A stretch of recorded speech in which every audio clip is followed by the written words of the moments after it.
Hello, hello, hello, hello, hello. What is up, everyone? Jack Bigadoo, the Hood Sommelier. Hope everyone is having an amazing Friday. I know I am. It's always a good day when we have to talk about whiskey. Honestly, this one is probably the most interesting that I've looked forward to for a long time. Um, about a year ago, I saw this posted, and this was on Impex Beverage, which is for me one of the importers that is changing the playing field of whiskey in the United States. They always introduce the market to amazing, amazing whiskeys. And I feel like this brand is no different. I heard great things. I never even had a chance to taste the whiskey, but there's so many interesting things as far as this brand is concerned. Unlike what I like to call the stereotypical whiskey origin, where things come from, and that. And I'm like, you know what? I need to talk to them. I need to know more. I need to hear more. So I brought in the big guns, Mr. David Thompson. He's co-founder. He's head of. I mean, I see him every time he's talking about whiskey. He's teaching about whiskey, and definitely one of the founders of this brand. This distillery is called the Spirit of Yorkshire. I want to make sure I say it right. And the brand that you see on the market, and I'm gonna ask him to tell me how to pronounce it the right because I call it Filey Bay, but I would love to know how he says it. So, ladies and gentlemen, let's welcome David Thompson to the show. What's up, David? Hey Jack, how you doing? I'm good. Another day in paradise. Anytime we talk about whiskey, I'm a happy camper. I'm a happy man when I hear whiskey. So I have you here, um, David. For the people that don't know you or don't know you from the industry or have not ever had a chance to make your account acquaintance, who is David Thompson and what is the Spirit of Yorkshire? You know what, Jack? I wake up every morning and I ask the same question. So, um, David Thompson. Well, first of all, you're looking at him, but uh, I started life as a crop scientist. Would you believe? So I went to university and learned how to grow agricultural crops. And one of my main sort of interests was actually malting barley. And we're talking back in the 80s. This was 88, 89, so it's quite a long time ago. Um, and during that period of education, I learned how to grow some great barley crops. And as we all know, single malt whiskey is made from barley. And I went out into the world and helped farmers grow the best quality malting barley they could. So David Thompson's background is very much in the growing of the main ingredient for making single malt whiskey. Whiskey. Yeah. And yeah, absolutely. So that's sort of a very, very quick nutshell. But the way we really got started was one of my best friends and a farmer colleague of mine had 600 acres of barley growing land, and I helped him at that stage to grow the barley. And 25 years ago, we said, well, how do we add value to this lovely barley we have without sending it and selling it to somebody else? So first of all, we set up a brewery, and that brewery has expanded and expanded and expanded over the years. And then 8 years ago, we set up Spirit of Yorkshire, which was Yorkshire's first single malt distillery. And if correct me if I'm wrong, but we don't see a lot of distillery in the UK. I think you are the second official spirit that I heard of in the Yeah, UK. Everybody is in yeah. Scotland, in Ireland, and other places in Europe, but not in the UK. How does it feel to be one of those original UK, spirit producer?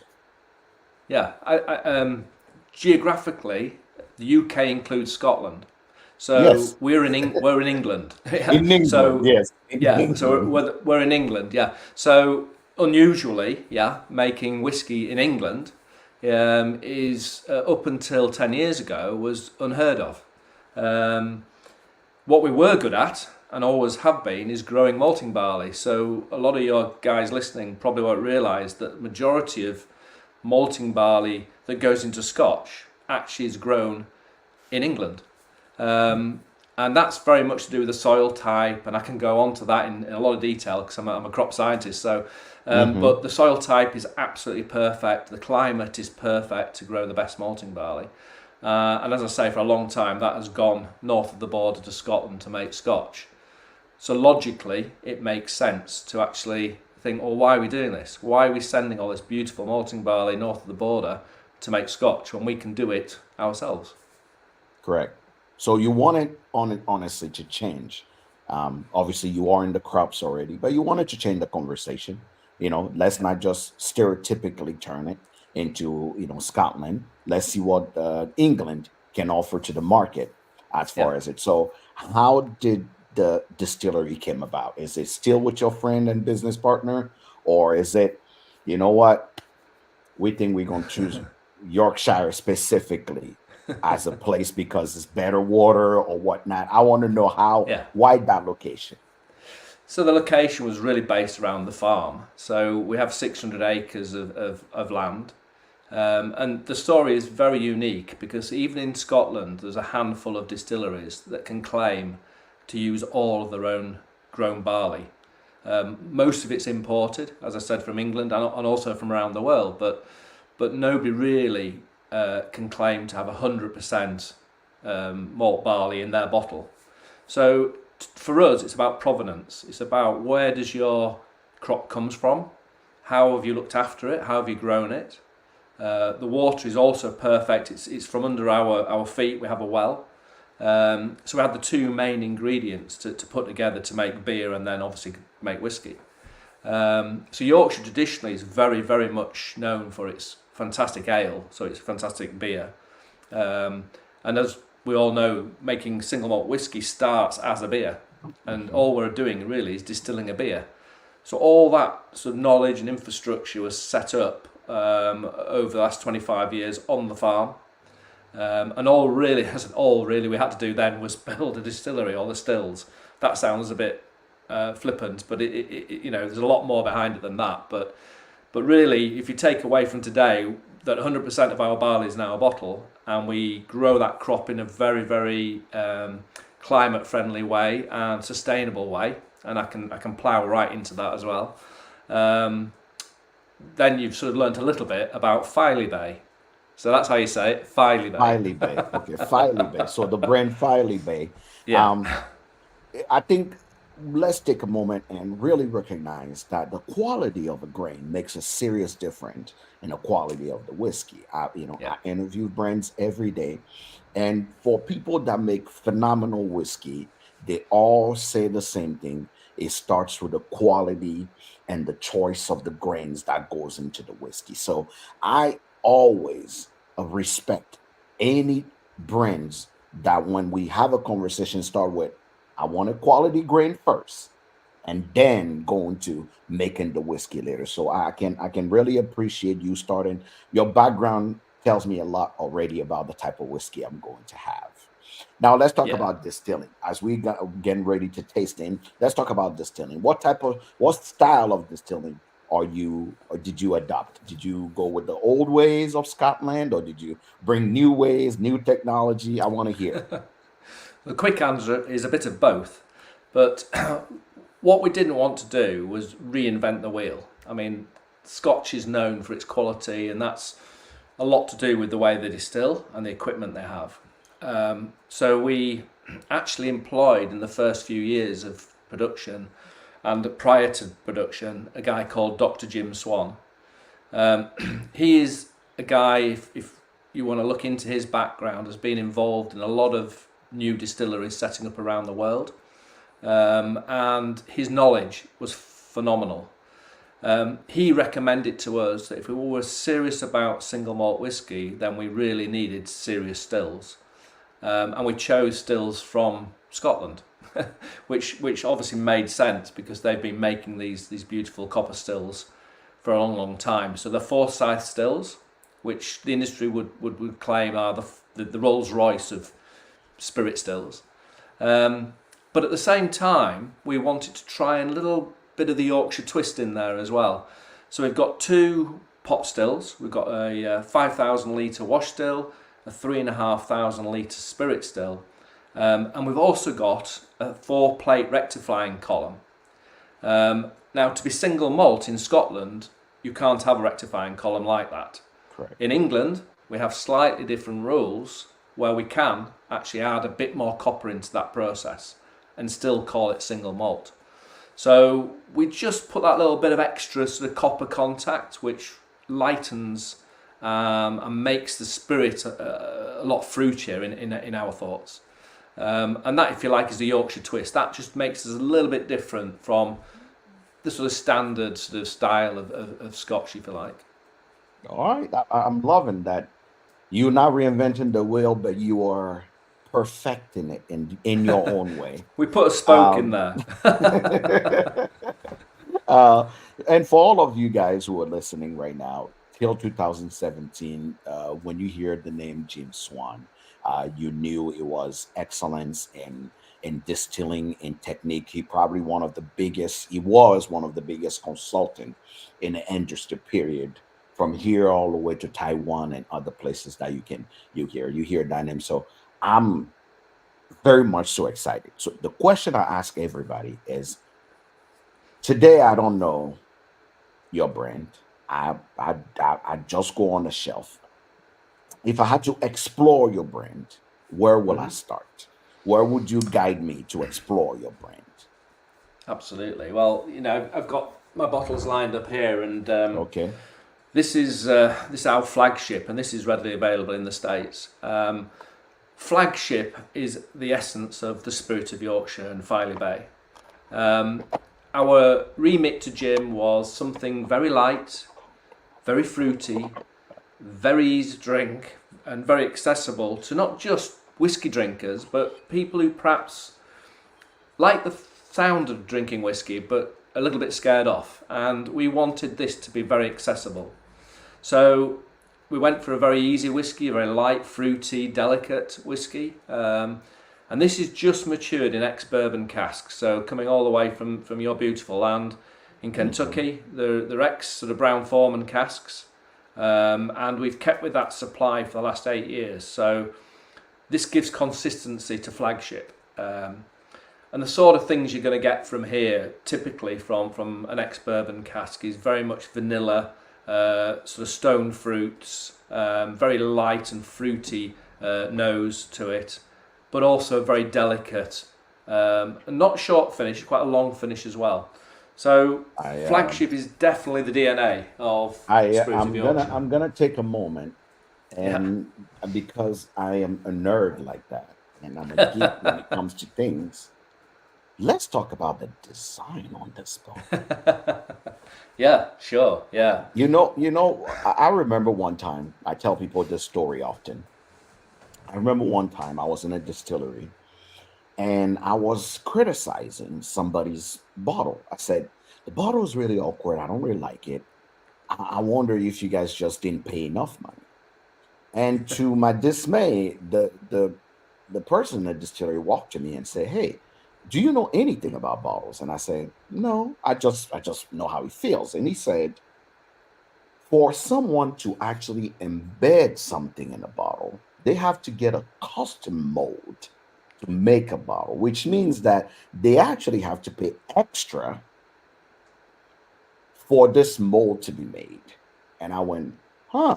He said, Yeah. so when you see a bottle that have a custom made embroiderment on the bottle, you better respect the person that made this bottle or the brands that are making this, because they had to spend the extra money not to just buy a model off the shelf or a model that was proposed to them, but to customize their own bottle. So me looking at this, can you explain the bird or the swan that is on the brand? What is that about?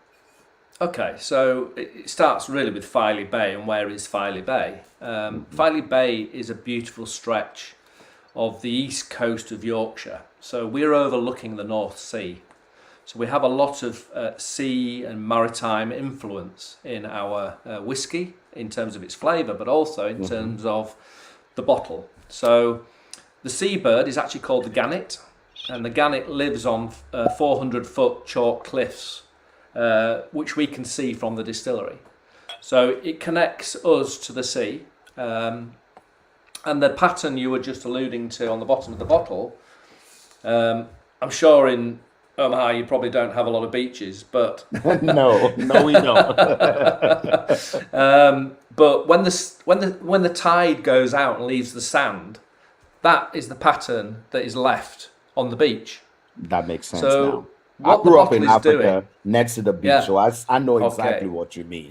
exactly that. So Yeah. we have a beautiful gannet bird, which is a majestic, beautiful bird. We have the sand as it's sort of left after the tide's gone out. And we've also got little things on the bottle, like underneath, it actually says proudly made of Yorkshire. Oh, yeah, it Yeah. does. So Wow. we did that deliberately because it's not proudly made in Yorkshire, which everyone knows it is, but of Yorkshire is of the Of people, Yorkshire. it's of the Yeah. area, it's of the culture. It's sort of embedded, and actually the glass bottle is made in Yorkshire also. So Oh, really? yeah, That absolutely. is that. See, I'm learning so much. Like I'm learning so much. I have to stop and say the nose on this whiskey, like young kids say now, stupid. It's crazy.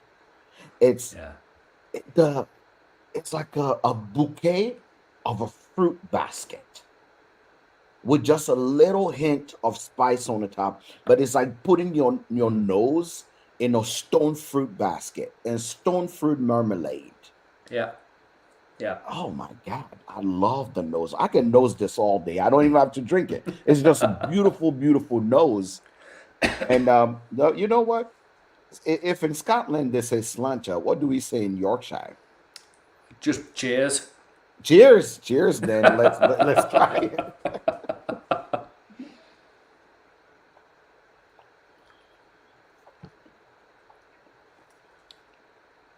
And also, I have to honestly say, I'm glad you didn't go what I like to call the safe way to make your flagship at 40% ABV or 42% ABV. I'm glad that you went at 46% ABV, which for me, that's when real flavor starts. After Absolutely, 45% yeah, ABV, that's where real. yeah. Oh my God, the finish on this, It's I long, am creamy, yeah. shocked. It's a long creamy with a little dash of pepperiness on the back there with that creamy. Ooh, Yeah, it's you know cool. what this make me want to eat? A nice fresh steak, juicy steak is what Yeah, I want to have now. It's yeah. And the lovely delicate will cut through that fat of the steak. It would really go well with steak.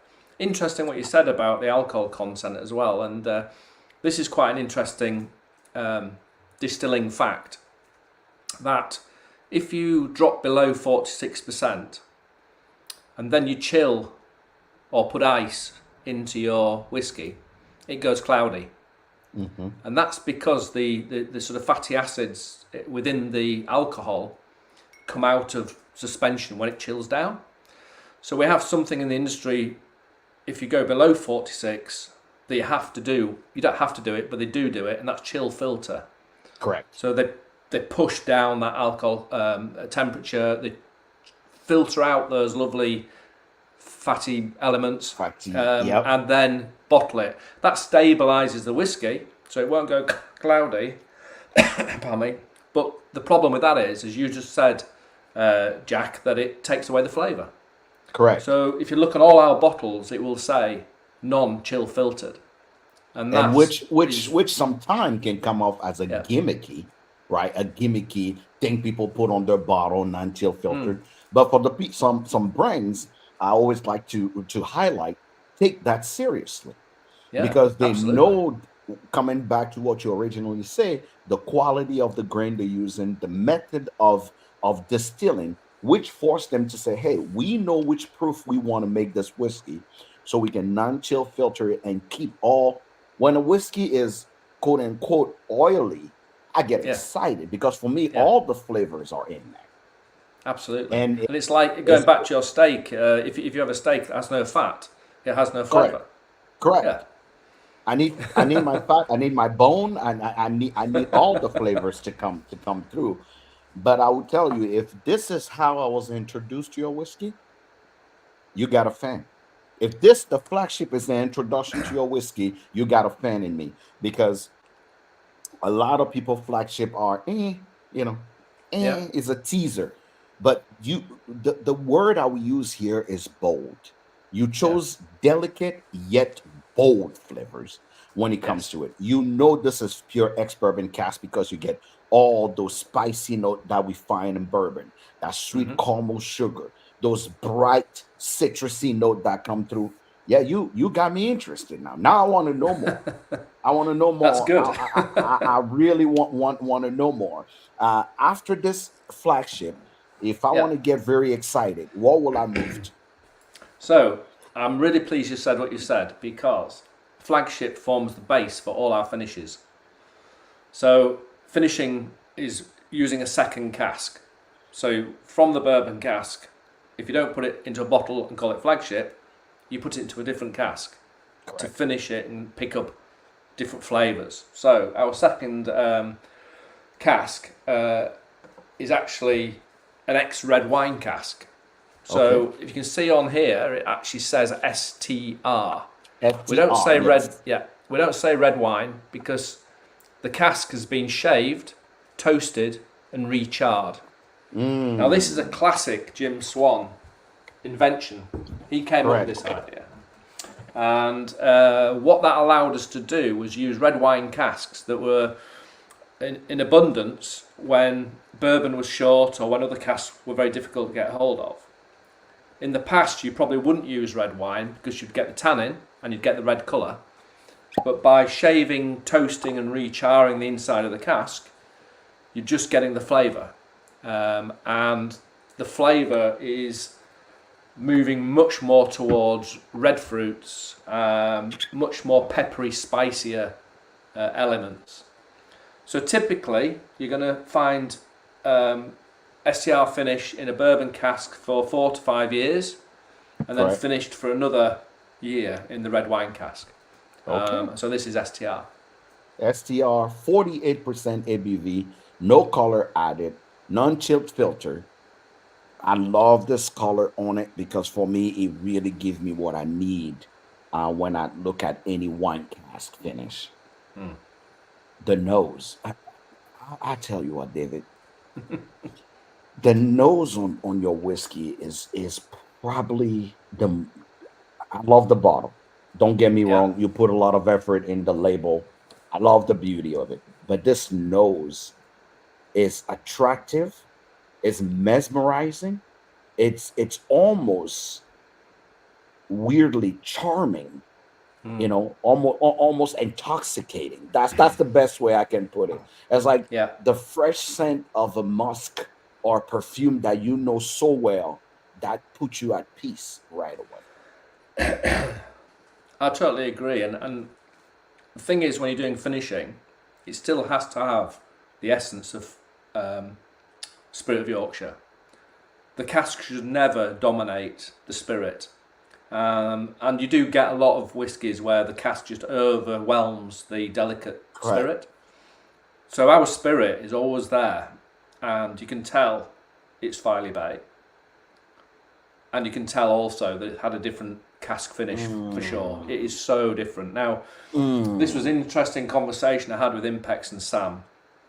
He wanted something that was just slightly different than the norm. So in the UK and everywhere else in the world, this is bottled at 46 ABV. In oh, America, it's bottled at 48 because he just that is, felt that that is the news. American palate was crying out for that extra little bit of alcohol to Hmm. balance with the red wine. So it was a great shout because this is our best-selling whiskey in the States. I And it will. also last year won a gold in the IWSC competition, which is the premier world Correct. whiskey competition. So that bottle there is super super special. This is it's one word: delicious. It's delicious whiskey. It is. I mean, it is. delicious. The nose, everything about this whiskey. I'm surprised more people don't talk about Filey Bay because there is no way. I tell people often ask me when I do tastings, when I talk about whiskeys, like, oh, what's the next thing I should be looking forward to? What's the next thing I should buy? I don't want what's on the shelf. I want something next. Okay, all right, single malt lovers, here's your next bottle. I'm just telling you now. This right here is what any single malt whiskey lover should, and the emphasis here is on should have on their bar cart. I Thank you. I am completely um I'm impressed. I'm Thank you thoroughly very much. impressed Thank you. by this. This is there's no debate. There's no debate. There's nothing else to be said. This is just the perfect whiskey. Yeah. It'll work in a highball. It'll work neat. It'll work on ice, especially at 48% ABV. You cannot Yeah. go wrong Yeah. with it. When you start distillery up, Jack, and we weren't distillers, we were farmers, and we were sort of learning our industry really. The biggest challenge you have as a young distillery is getting liquid on lips, because the spirit does the talking. I can tell everything in the world about the product, but if you haven't tasted it and tried it, then you won't appreciate it. And I think one of the blocks we have is that people over the years have been told that they have to look for age statements. Older it is, the better it is. The older it is, the older it is. It doesn't actually mean it's better. And I Correct. think with the new world whiskey movement and producing whiskies around the world in different climates, you just alluded to Taiwan. I mean, Kavalan Yeah. is a superb whiskey, another Gin Swan Correct. whiskey, Correct. but their maturation and their angel share is sky high because of their climate. Correct. So you're Correct. never going to get a 25-year-old Kavalan because there'll be nothing left in the barrel. Correct. So it's re-educating people to say, you know what, I'm not going to look for a number. I'm going to look for the flavour, and I'm going to try Correct. it before I sort of analyse it. I'm going to try it first. And I think once we've got over that boundary, then people will be much more open to trying new distilleries and new And I tell areas. you what, David, I do not even ask about age anymore. That's why since we've been doing this, I do not ask for this. The only time I ask about age is when there is a profile that is a little off in the whiskey. Yeah, I love to ask about age to understand maturation. But to be honest, my best and most loved whiskeys are under 10 years old. They're yeah, all under 10 years yeah, old. And yeah. that's one thing I have to remind folks that with this new climate change and with the style at which people are distilling now, the more educated, the more technology is in. I, a good whiskey, when it's about 7 to 8 years old, either in America or anywhere else, is already ready to be bottled if it was done right. And Absolutely. that is, I believe, the best part if it was done right. Yeah, Sometimes people mask few default in the whiskey with age and whatnot. But I love doing this when I do tasting for people. I say, hey, we are not going to talk about age. We're not even going to talk about who made the whiskey. Just tell me how you feel when you have exactly. a dram of Yeah, this whiskey. And the truth is, at 99% of the time, most people are always shocked when I yeah. give them the average age of the whiskey. So Yeah, you and are correct. quite often, Jack, it shows when I travel around the world, people walk up and they'll say, "How old is it?" The thing I do is I give them the whiskey and say, "You tell me," and they always Hmm. come back and say, "Oh, 15 years, at Correct. least 15 years." So it really depends where it's been made and where it's been matured. And Scotland is Absolutely. very cold, it's very damp, it's going to take time. We've got a sort of a warmer climate down in Yorkshire. We don't get a lot of rainfall like they do up in Scotland. So every single area you make a whiskey and mature it is going to have a Correct. different influence on that spirit. So as I say, a 10-year-old Scotch is so different to a 10-year-old Indian, for example. Indeed. Yeah. Correct. Correct. So I already found my whiskey of the year, but please keep telling me about the rest of your of your line. So one of the other things conversation we had with Jim was, the process of building flavour, and Yeah. there's two distinct ways of doing that. You obviously use different casks, and you bring those together as a marriage of different casks. So if you wanted sort of some sherry in there and a bit of bourbon in there, and you wanted to build those flavour profiles through marrying those casks together, that is one way. The other way is what we do, and that is start off in bourbon and then finish in a second cask. So most of our sort of range, or our core range, are finishes. Apart from one I've got at the end, which we'll talk about. So the next one is another finish within the range. Now this is quite an unusual one, because this is peated finish. And you might ask the question, where does that peat come from? Where does that smokiness of the whiskey come from? You're already asking the questions I'm gonna ask. Go ahead. And the answer is, it's not from digging up peat and burning it under your barley, like typically you would add peat into the flavour profile. This is coming out of the cask that previously had peated whiskey in it. Okay. So this is an Islay cask that we bring down and we put our flagship into, and then the flagship picks up those beautifully delicate, wispy, smoky elements of peat. So it's not Lafroig, it's not one of those really heavy Islay sort of almost medicinal sort of peatiness. It's a very delicate peat and a beautiful entry into the smoky side of whiskey. If you want to go down that route, this would be a brilliant way to start. I'm a peat head, like I like to describe myself. I do not care how the peat is in the whiskey. It'll be almost weird. I tell most distilleries it's weird that if you have a whole range, that you don't have at least one peated whiskey, because you are literally covering the spectrum of the single malt drinker. I have friends that will swear by wine cask finish. They don't like ex-bourbon, just ex-bourbon. They don't care about any of the finish. They just wine cask finish. So other people are like, peat is all I want. And other people are even on the superior side. I want peated and wine cask. That's what I want. And obviously you are covering every single spectrum here, from the STR finish to the ex-bourbon cask to obviously now the peat. You are bringing every spirit, lover on the same. Absolutely. There's nothing this is to be interesting said as well, Jack, because this on the nose, you don't get any peat. No. It's not there at all. You might get a small wisp of it, but it's very, very buried in the spirit. As soon as you get that in your mouth and in your palate, it sort of gently explodes into the palate, and there it is. You've got that lovely smoky, peaty, wispy element to it, which I think is so beautiful. You're right. The peat is sneaky. You should be calling it Sneaky Pete.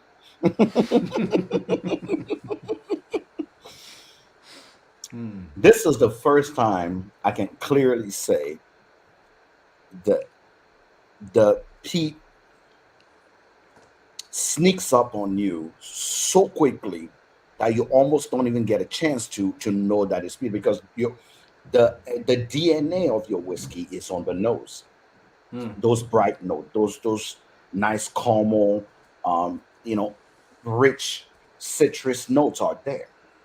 But once you get that sip, you get that sweetness, and right by the back palate, peat. Boom. It's I don't know what sorcery you did to actually make this work, but it works. It works, because this is the first time I can clearly say the peat truly just roll in the back of your palate and sneaks up on you.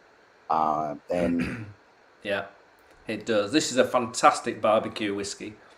It's just superb. And again, one of the most awarded whiskies. And I want some salmon. Give me some salmon. I want some smoked salmon. That's what I want. I want something almost just fresh. It's like even some tuna. with this because of the complexity of even the mouthfeel, right? It's like this whiskey stays on your tongue. You almost have to scrape it off because it has that nice boldy flavor. Like I said, Yeah. one word to describe your flavors here is boldly delicate. That's the best way to put it. Boldly delicate is it's quite Yeah. bold.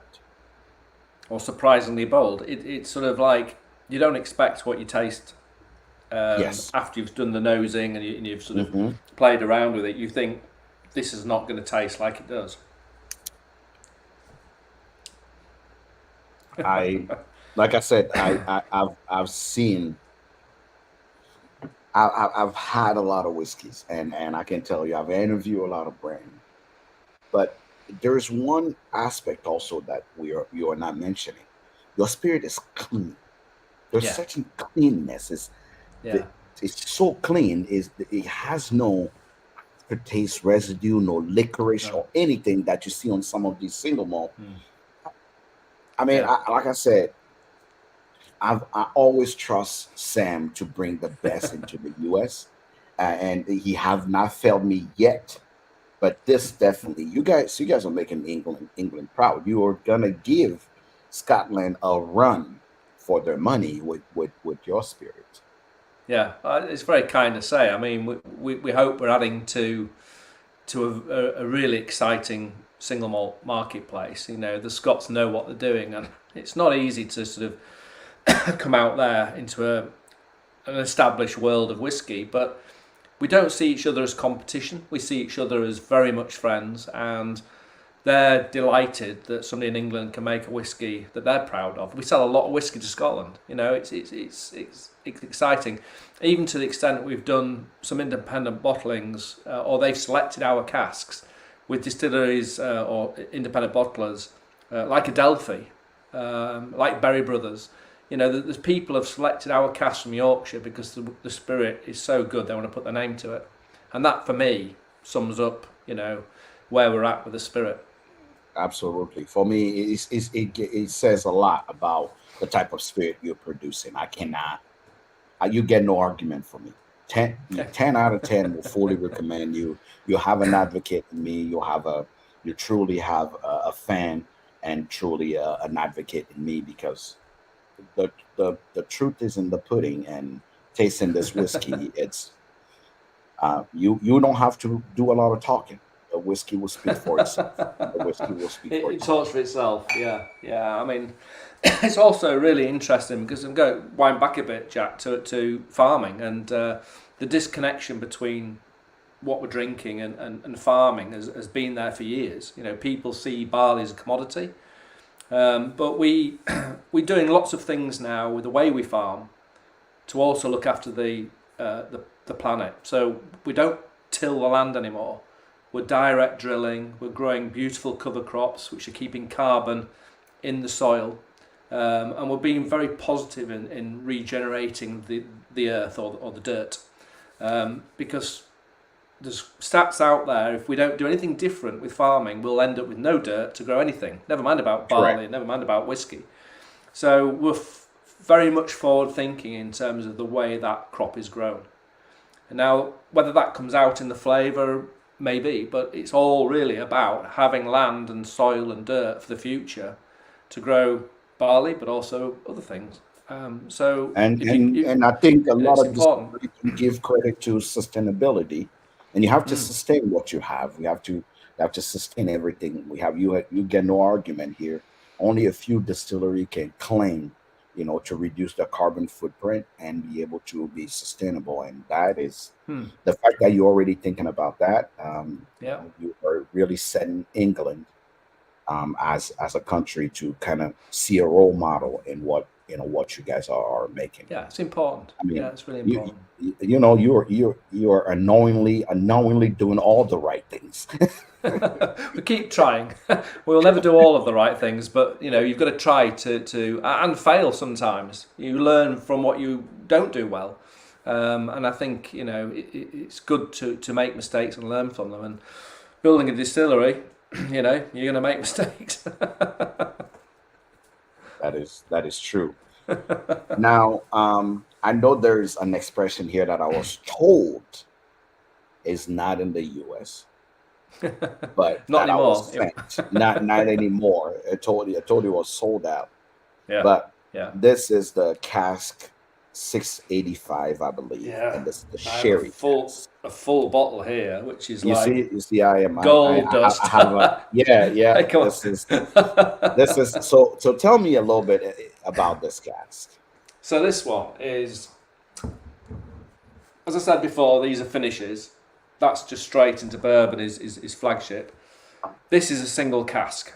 So this is the full contents of a PX, which is Pedro Jimenez Hmm. sherry.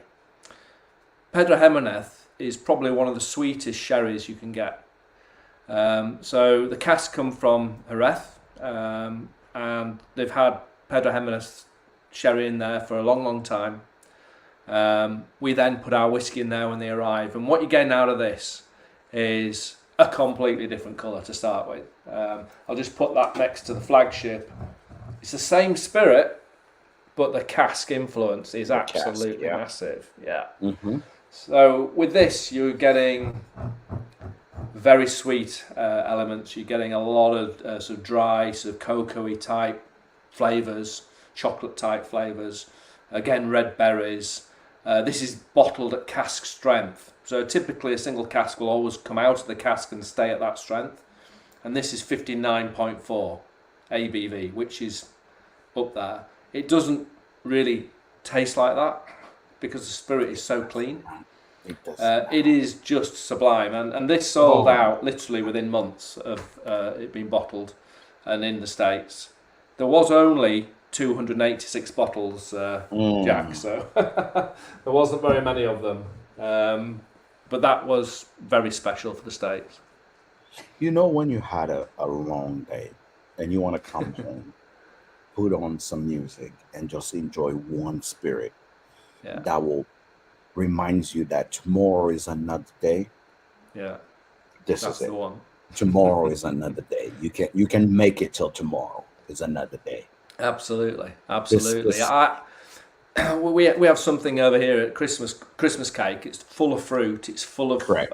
It's full Those of brandy and flavors and spices, yeah. spices and bam. Hmm. This is Christmas cake in a bottle.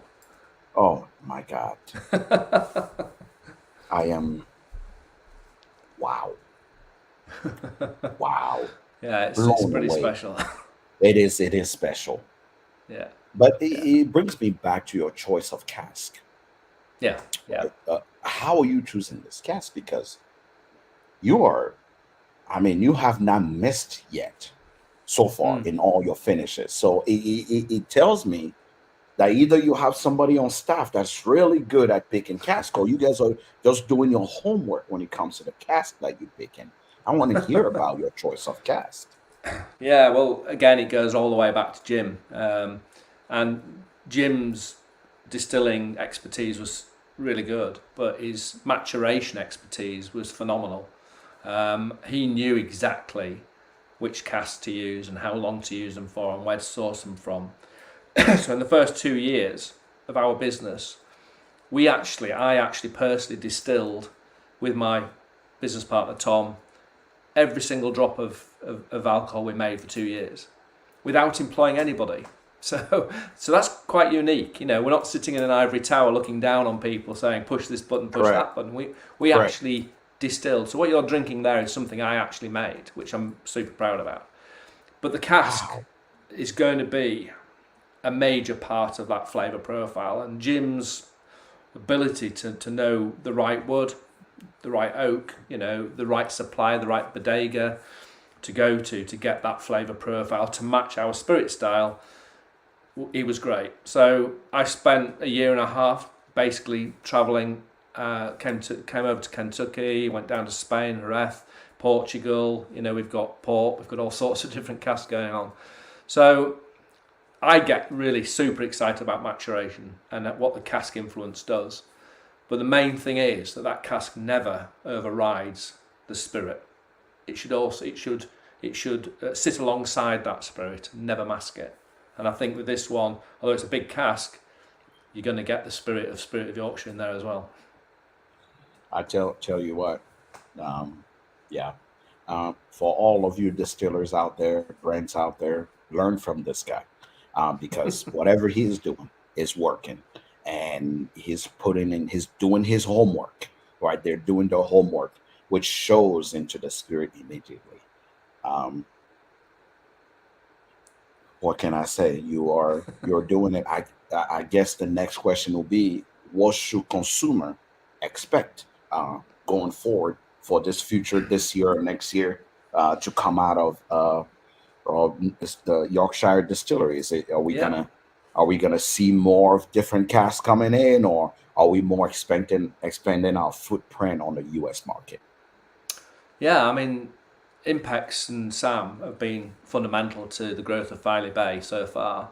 Um, at the moment, it's sort of the markets, not just in the US but everywhere, are quite difficult, Yeah, and new sort of whiskies coming in right. have been slow. But we're seeing now glimmers of hope, and the market's starting to open up again. And Sam and Chris will be the first to select the next range of Filey Bay coming to the States. We do have a lot of other whiskies that are not there yet, but I'm very hopeful that we'll be selecting those to come very soon with some barrel picks, single cask picks as well. We've already done a Fino I need to sherry talk to as well, I so need to talk to Sam.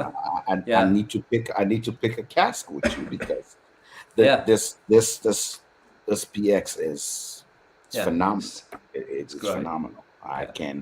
I can't wait. So I would say I don't need to wish you luck for the future, because I know you're going to do great. I'm hoping the U.S. market, from this interview of anybody watching the recast, you go and give a try to the Philly Bay, because I tell you what, um, my first time having it, the reason why I like to do this live interviews is because I do not want anybody to go, oh, I did a review, or I was paid for it, or whatnot. I just want folks to know from immediately first reaction that this is exactly what it is. And I've had interviews where people go, I'm like, I don't know about this one, but I will tell you right now, the STR finish should be on your bar card. That's Mm. fundamentally, that one should be on everybody's bar card. And if you don't have it in your name, start bug Impex Beverage, start bugging them. Say, hey, we want it in our market. We want to see it. We really want it here. I if the one once I finish this bottle, I need to have another. That's what it is. But Sam, would you be in at the Whiskey Live show in September? Are you Yes, gonna be there? probably. We're coming out. There's a couple of shows we're at in September. I think we're in Atlanta, Georgia. Okay. We're over in Pennsylvania. Yeah, we're doing a bit of a US tour this back end. So if you see us, and it'll be posted on Impex's site, please come and say hi and Absolutely. try some You great guys should, whiskey. you definitely should come say hi. You definitely should come meet the people behind the brand. Uh, David, thank you so much for coming on and teaching us about Spirit of Yorkshire, Philly Bay. This Yeah. is I'm gonna repeat this again. If you haven't heard me, just in case you're one of those students in class that need repetition. If you like single malt and this is not in on your bar cart, you already failed yourself. Do yourself a favor. The flagship and this are bottles that I would say immediately go grab, immediately go get yourself a bottle. Um, I will tell you right now, yeah, Philly Bay is the next new thing. It's the thing.